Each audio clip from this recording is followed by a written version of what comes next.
Naglalaro din yung kasama kong bata. Ayan. Wow.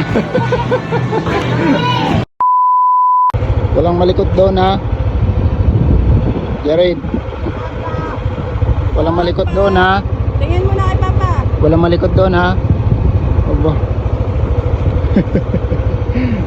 Dito nga mga kapwa ay nagbiyahe na nga kami. Pagkatapos mamaya ay iiwan lang namin yung motor. Pagkatapos ay magko-commute na lang kami kasi nga bawal kasi marami akong sakay. Para kami hindi mahuli kasi nga marami akong angkas, iiwan na lang namin doon tapos magko-commute na lang kami. Ang problema lang dito kasi may loin yung dalawa, si Jared at saka si mama niya.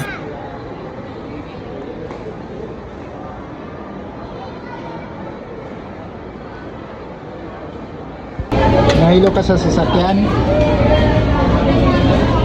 Bakit ka nahihilo lagi pagka nasakay tayo? Sinukaan mo yung damit ni mama?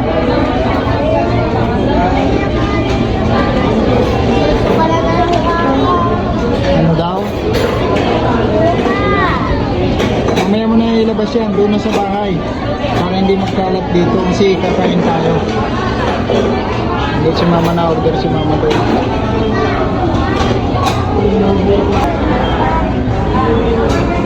Andahan baka matapon na. Pagkatapos nga ay dinala na namin sila dito sa may palaruan para naman magsawa sila sa kalikutan. Mabuti na lang at hindi na nahihilo si Jared kasi lagi itong nahihilo sa biyahe.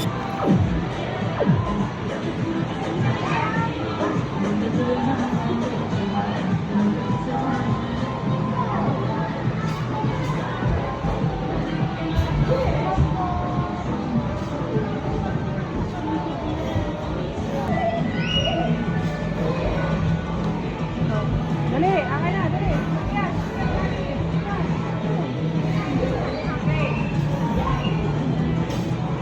Hello, si Darren.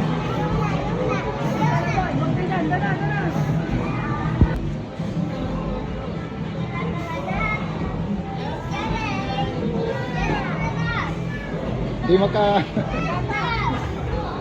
Ayun, kaya pala eh. Bilis, Jared, bilis, bilis.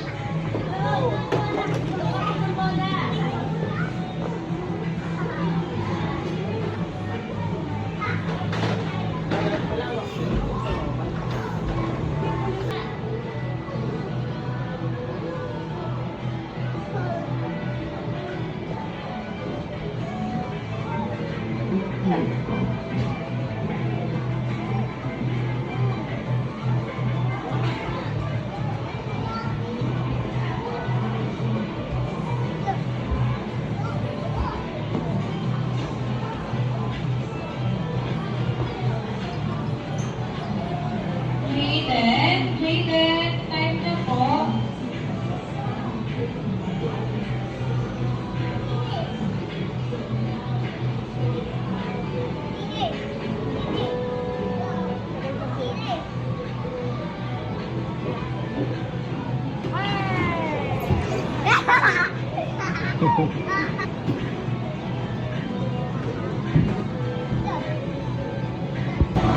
Naglalaro din yung kasama kong bata.